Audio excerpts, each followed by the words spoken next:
Michael Jackson के पहले unreleased studio song की बनेगी NFT. Heavy metal band Megadeth के फैंस को मिलेगा उनसे मुलाकात का मौका। पजी पेंगुइन्स ला रहा है अपना metaverse Pudgy world.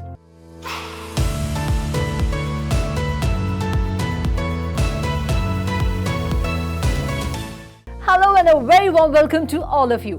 Michael Jackson की अनरिलीज सॉन्ग की एनएफटी से लेकर पजी पेंगुइन्स के मेटावर्स लॉन्च तक कई मजेदार एनएफटी अपडेट्स मैं रुचि शर्मा आप लेकर आई हूं।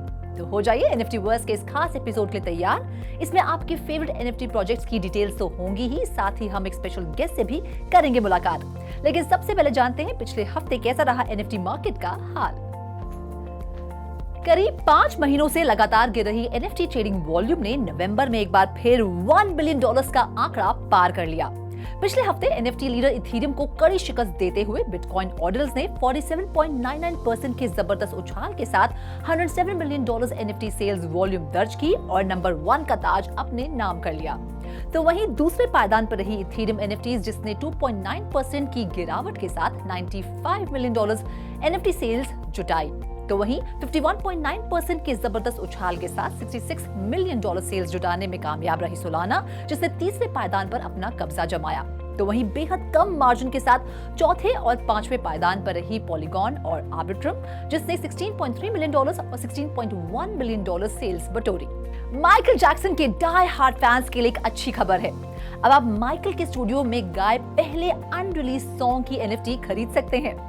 अगर आप माइकल जैक्सन के डाई हार्ड फैन हैं और समझते हैं कि आपने माइकल के गाए तमाम गाने सुने हैं, हर एल्बम खरीदी है, तो हम आपको बता दें कि एक गाना ऐसा है जो अब तक जमाने की नजर से दूर है, जिसे अब तक ना तो किसी ने सुना है और ना ही देखा है। माइकल जैक्सन का स्टूडियो में गाया हुआ पहला गाना जो कभी रिलीज नहीं हुआ, जिसे अब तक किसी ने नहीं सुना, वो अब ब्लॉकचेन पर हमेशा के लिए रिकॉर्ड होने जा रहा है। बिग बॉय गाने के डेमो वर्जन को रिकॉर्ड करने के करीब 50 साल बाद माइकल जैक्सन का ये गाना म्यूजिक प्लेटफॉर्म अनदर ब्लॉक के जरिए डिजिटल विनाइल के तौर पर ग्लोबली ब्लॉकचेन पर 7 दिसंबर को रिलीज हुआ। ये गाना 4 दिनों तक ओपन और लिमिटेड एडिशन के तौर पर अनदर ब्लॉक के प्लेयर प्लेटफॉर्म पर अवेलेबल रहा। जुलाई 13, 1967 को रिकॉर्ड हुए इस गाने के वक्त माइकल जैक्सन महज 8 साल के थे और इस वीडियो में शिकागो के वंडरफुल स्टूडियो में अपने भाइयों के साथ मौजूद थे। इस रेयर गाने की release recording owner record pool और Swedish blockchain based music and royalty marketplace Anotherblock के बीच कोलैबोरेशन की बदौलत मुमकिन हो पाई है। और इस बात में कोई दो राय नहीं है कि ये गाना रिलीज के बाद धूम मचा देगा और फैंस में इसकी एनएफटी पाने की होड़ लग जाएगी। इस पर और ज्यादा जानकारी के लिए रुक करते हैं हमारी स्पेशल गेस्ट नम्रता सिंह का। Welcome to 3.0 TV. Michael Jackson की अनरिलीज सॉन्ग की एनएफटी आई है। इससे पहले हमने देखा एसपी बालासुब्रमण्यम के गुजर जाने के बाद उनके अनरिलीज सॉन्ग की एनएफटी भी बनी थी। म्यूजिक एनएफटीज के ट्रेंड के बारे में आपका क्या ख्याल है और इसका फ्यूचर क्या है? So the historic NFTs, like you spoke about, right? People who are no longer there, their historic value, that as an unlock will happen for perpetuity, because that's like a wealth and legacy game that NFTs enable very easily as a use case. So Michael Jackson, Balasubramaniam, people who are no longer there, their NFT collections, I think that is a trend that will continue, despite the market going up and down. But what is really needed is the indie artists, the new artists, the popular artists, not just music. You also need rights to be managed on blockchain for films, for other formats of entertainment. Because we could not just be putting our videos on YouTube and get them watermarked and then claim them as our own, right, on digital. So there are, of course, other use cases that need to get built. Music NFTs for historic IPs, for perpetual IPs, absolutely a perpetual use case. Rest, definitely need to see more movement. Thank you so much हमसे बातचीत करने के लिए और अपना कीमती समय हमें देने के लिए। अगर आप पजी पेंगुइन्स के फैन हैं and you can't just get enough of them, तो मुस्कुराइए क्योंकि पजी पेंगुइन्स टॉय के बाद अब उनका मेटावर्स पजी वर्ल्ड और गेम्स भी आ रही हैं। पजी पेंगुइन अपने एनएफटी एम्पायर को बढ़ा रहा है। पजी पेंगुइन अपने मेटावर्स एक्सपीरियंस के दरवाजे 2024 में तमाम फैंस और गेमर्स के लिए खोल देगा। इसकी एक छोटी सी झलक देखने को मिली आर्ट बेसिल मियामी में, जहां पजी पेंगुइन्स ने अपने 3D ब्राउजर गेम एक्सपीरियंस का ट्रेलर अनवील किया। पजी पेंगुइन्स इस साल तेजी से अपना बिजनेस बढ़ाने में लगा हुआ है। इस साल की शुरुआत में पजी पेंगुइन्स ने यूएस के 2000 वॉलमार्ट स्टोर्स में अपने टॉयज लॉन्च किए और अब एक नई इंडस्ट्री की तरफ रुख कर रहा है और वो है ऑनलाइन गेमिंग। पजी पेंगुइन्स अपने पजी पेंगुइन एनएफटी होल्डर्स और ओनर्स के लिए लेकर आ रहा है एक इंटरैक्टिव डिजिटल प्लेग्राउंड पजी वर्ल्ड।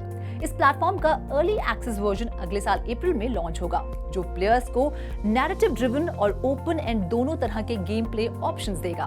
उम्मीद की जा रही है कि पजी पेंगुइन टॉयज 2023 के सेकेंड हाफ में $10 मिलियन की सेल करेंगी। पजी पेंगुइन्स के इस वर्चुअल वर्ल्ड में ब्रांड के पहले हीरो कैरेक्टर्स पजी और पीचेस भी शामिल होंगे। सोथेबीज करने जा रहा है पहली बिटकॉइन ऑर्डिनल सेल। खबर है कि इस ऑक्शन में 3 स्पेशल आइटम्स शोकेस की जाएंगी। क्या आप इस ऑक्शन के लिए एक्साइटेड हैं? सोथेबीज ने अपनी inaugural bitcoin ordinal sale announce की है। एक ऑनलाइन ऑक्शन होगी जिसमें बिटकॉइन श्रूम्स एनएफटी कलेक्शन की 3 आइटम्स शोकेस की जाएंगी। 6 दिसंबर को एक्स पर किए गए पोस्ट में ऑक्शन हाउस ने कहा कि वो इस सेल को लेकर थ्रिल्ड हैं और ये सेल दिसंबर 6 से 13 तक चलेगी। इस कलेक्शन को क्रिएट किया है सुडोनिमस डिजिटल आर्टिस्ट श्रूम तोशी ने। Bitcoin shrooms pixelated art feature करता है जो ब्लॉकचेन की हिस्ट्री, कल्चर और कोर टेक्निकल एस्पेक्ट्स को इलस्ट्रेट करता है। हालांकि इस बिटकॉइन श्रूम्स कलेक्शन में 222 वर्क्स हैं, लेकिन सिर्फ 3 आइटम्स ऑक्शन की जाएंगी। हर आर्टवर्क का प्राइस $20,000 से $30,000 के बीच रखा गया है और इसके अलावा सोथेबीज क्रिप्टो में भी बिड्स एक्सेप्ट कर रहा है। श्रूम तोशी का कहना है कि ये कलेक्शन एक पिक्सेलेटेड रिकैप है बिटकॉइन की 13 साल की हिस्ट्री का, जो बिटकॉइन और उनके कोर प्रिंसिपल्स को एक टूल टू रेज अवेयरनेस के तौर पर सर्व करती है। साथ ही इसके अनोइंग पॉप एलिमेंट्स और एब्रेशंस को रिव्यू भी करती है। ऑक्शन के लिए जो 3 आइटम्स रखी गई हैं, उसमें एस सिंबलाइज करता है सेल्फ सोवरेनिटी, सोवरेन इंडिविजुअल और BIP39 सीड, जो कॉमनली 12 से 24 रिकवरी सीड फ्रेज बैकअप्स के तौर पर इस्तेमाल किया जाता है। हेवी मेटल बैंड्स के बीच लगता है एनएफटीज बनाने की होड़ लग गई है। इस ट्रेंड की शुरुआत करने वाला मेगाडेथ बैंड अब एक और एनएफटी कलेक्शन के साथ तैयार है। अप्रैल 2021 में अपनी पहली एनएफटी रिलीज करने वाले अमेरिका के हेवी मेटल बैंड मेगाडेथ को अब लगता है एनएफटीज का चस्का लग गया है। और हो भी क्यों ना, जो पॉपुलैरिटी, सक्सेस और सेल्स एनएफटीज लाती हैं वो वाकई काबिले तारीफ है। मेगाडेथ की पहली एनएफटी रेडिबल पर रिलीज हुई थी। इस बार की मेगाडेथ की एनएफटी कलेक्शन पहले से भी ज्यादा खास होगी, क्योंकि 5000 एनएफटी की इस कलेक्शन के साथ मेगाडेथ अपने फैंस को एक अनोखी सौगात देना चाहते हैं। वो फैंस को डिजिटल के साथ साथ फिजिकल एक्सपीरियंस का एक्सेस देना चाहते हैं, जिसमें मेगाडेथ बैंड के मेंबर्स के साथ वन-ऑन-वन कॉन्वर्सेशन भी शामिल होगी।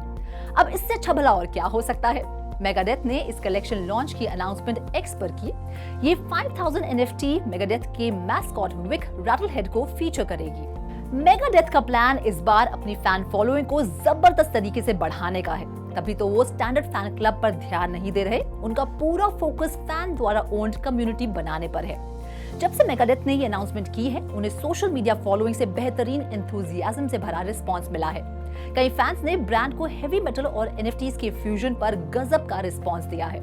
Well, that's all this episode of NFT verse. वक्त आ गया है आपसे विदा लेने का, लेकिन एनएफटी की दुनिया से ऐसी और मजेदार खबरें मैं रुचि शर्मा आपके लिए हर हफ्ते लाती रहूंगी। Till then, do like, share and subscribe to 3.2TV और इसी तरह की इंटरेस्टिंग अपडेट्स के लिए लॉग ऑन करें हमारी वेबसाइट www.3versetv.io पर या फिर QR कोड को स्कैन करें।